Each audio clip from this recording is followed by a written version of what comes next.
Hello guys! Kumusta na kayong lahat mga karosas? Dito ulit tayo ngayon sa kwarto. Hindi na sa kusina, sa kwarto muna tayo kasi gabi na ngayon dito. Ito mag-dinner tayo. Ang dinner ko is tinapay lang.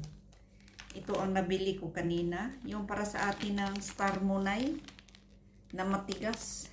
Putok. Putok yata ang nakatatak dito. Ang pangalan dito, putok. Oh, Star Munay. Sa amin ito sa Bisaya, Star Munay na matigas. Masarap ito sa kape. Pero ngayon, gabi na, is ayokong iminom ng kape. So, bali, mineral water lang ako. Hindi rin ako nag-juice kasi gabi na. Acidic ako.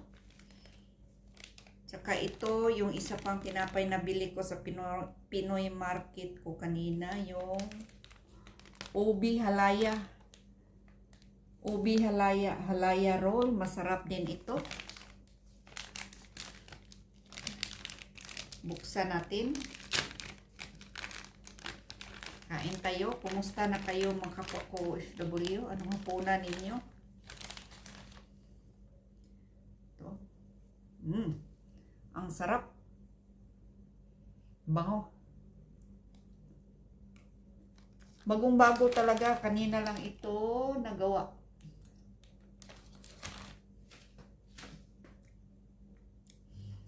Iba ang mga tinapay dito kasi may date. O ilang araw ba? Ito bali 3 araw lang ito pagbenta tapos ma-expire na ito sa 4. Napakasarap. Kain tayo. Mga Pilipino din ang gumawa nito. Yan, sarap. May ubi. Ubi halaya roll.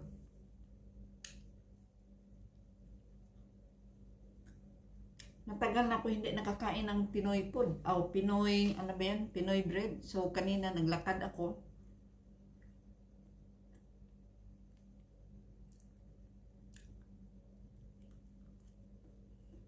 Bumili nga sana ako ng yung winter cup. Wala naman ako nagustuhan. Puro itong. Gusto ko yung pula. Mayroon. Pink. Ayoko namang pink para akong 14. Gusto ko yung may white, yung mixed colors, wala. Ang mayroon sa kanila puro itim at saka pink. Ayoko naman ng pink.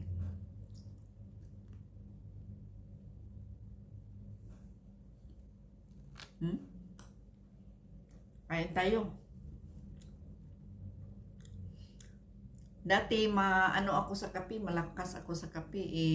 Kaya nag-reduce ako, takot ako baka ma-high blood. Sarap. Sarap talaga.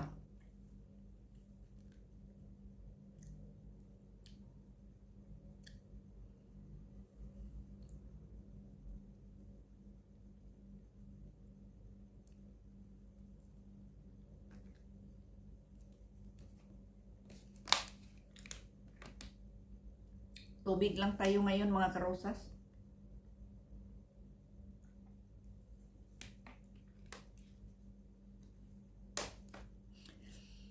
Bali, lang ito sa piso ito. Bali, bali 3 dito. Ang price dito is mahal na ito dito. Bali, ang price dito is 40 pesos ang 3. Kasi bali 350 pills. Ang 100 pills is 10 pesos. So, bali 350 pills sa piso yan. Bali 40 pesos na. Ang mahal din. Bali 2 ganito ang binili ko. Yung ubi halaya at saka yung isang balot na Star Margarine. Bali 2 na lang ang nakarating sa bahay.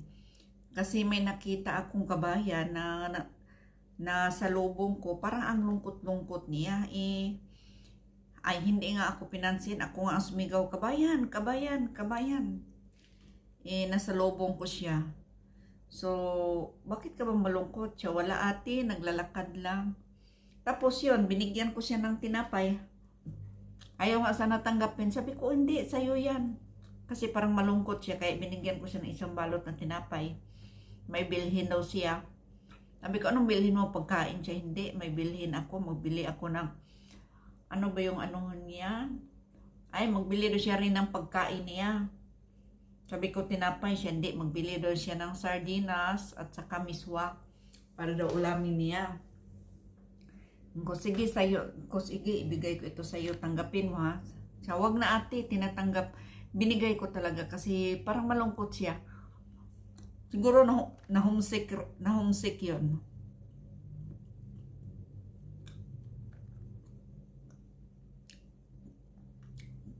Kaya naawa ako sa mukha niya. Kita ko talaga yung mata niya, ang lungkot niya.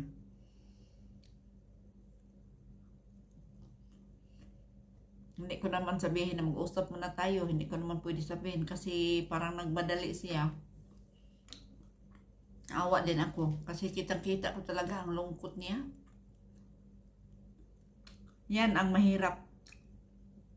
Kailangan talaga lakasan ang loob natin pag nasa abroad tayo kasi ang kalaban natin, ang homesick, kalungkutan. Kailangan tatagan ang loob natin. Kailangan malakas ang loob natin kasi minsan pag hindi malakas ang loob natin, sobrang lungkot, sobrang kaiisip sa pamilya natin, magkasakit tayo, minsan hindi na natin namalayan kung anong ginagawa natin. Parang parang minsan nagising tayo, nakatulala na lang. Kasi minsan kasi, ang lungkot kasi, pag sobrang lungkot, parang stress pa, problematic pa, tapos na homesick ka pa, parang mapasukan ka ng depression. So, kailangan talaga pag nandito tayo sa abroad, please, lakasan natin ang loob natin. Kasi naranasan ko yan noon. Sobrang lungkot ko yung una kong abroad. Yung sa unang taon ko, grabing lungkot ko. Araw at gabi, minsan nagising akong luhaan, natulog akong luhaan. Pero pinagdasal ko yan lagi na, Lord, bigyan mo ako ng lakas. Bigyan mo ako ng lakas na makayanan ko ito. Talagang kahit umiiyak ako, iiyak ko lang kahit gusto ko nang umiyak kasi sobrang lungkot ko. Iiyak ko lang kasi para malabas para ma-express ko yung kalungkutan ko, malabas ko yung kalungkutan ko. Pero nilabanan ko yun, nilakasan ko talaga ang loob ko na sabi ko, Lord, sana makayanan ko ito lahat. Lord, tulungan mo ako kasi ang dami kong problema. Pag magka-problema pa ako, kawawa yung anak ko. Huwag mo akong pabayaan, Lord. Bago matulog ang patgising, lagi akong nagdadasal na makayanan ko lahat. Kahit tumutulo ang luha ko kasi na homesick ako, sobrang lungkot ko. Parang napakalungkot pa kasi yung time na yun, nasa Saudi ako. Sobrang lungkot talaga. May mga kababayan, may mga Pilipinas sa kabila, dinadalaw ako. Pero parang ang lamig at ang lungkot parang pumapasok sa buong katawan ko. Grabe yun. Grabe talaga, pero nagpasalamat ako sa Lord. Hindi niya ako pinabayaan. Binigyan na ako ng lakas, makayanan ko lahat. Sa awa ng Diyos, ito hanggang ngayon. Ang tagal ko na sa abroad. Nagpasalamat ako sa Panginoon, nakayanan ko lahat, hindi niya ako pinabayaan. At sa awa ng Diyos, still fit to work ako, wala pa akong sakit, wala pa akong maintenance. Healthy pa ako. Kaya yung iba nakita ko sa post sa Facebook, nalungkot ako kasi naranasan ko yan noon. Pero lagi ko yung pinagdasal talaga na makayanan ko lahat. Kasi ang kalaban natin ang homesick, kalungkutan.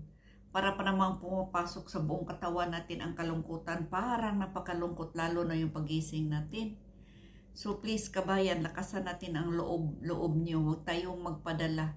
Lagi tayong magdasal na Lord, tulungan tayo, nabigyan tayo ng lakas kasi yan ang ginagawa ko noon. Sa awa ng Diyos, hindi ko pinabayaan ni Lord. Ito hanggang ngayon, nandito pa rin sa abroad at okay naman ang amo ko, nakayanan ko lahat. So, kailangan natin, wala tayong ibang kakampi dito kung hindi ang Panginoon. At saka isa pa, huwag tayong magpagutom. Sikapin natin, pag maraming gatas, mura lang ang gatas dito, yung mga laban, mga prutas. diskarte tayo na makakain, huwag tayong magpagutom kasi mahirap na magkasakit tayo, malayo tayo sa pamilya natin. At ito na, habang tumatagal ako nakipagkwentuhan, ito, naubos na yung tinapay.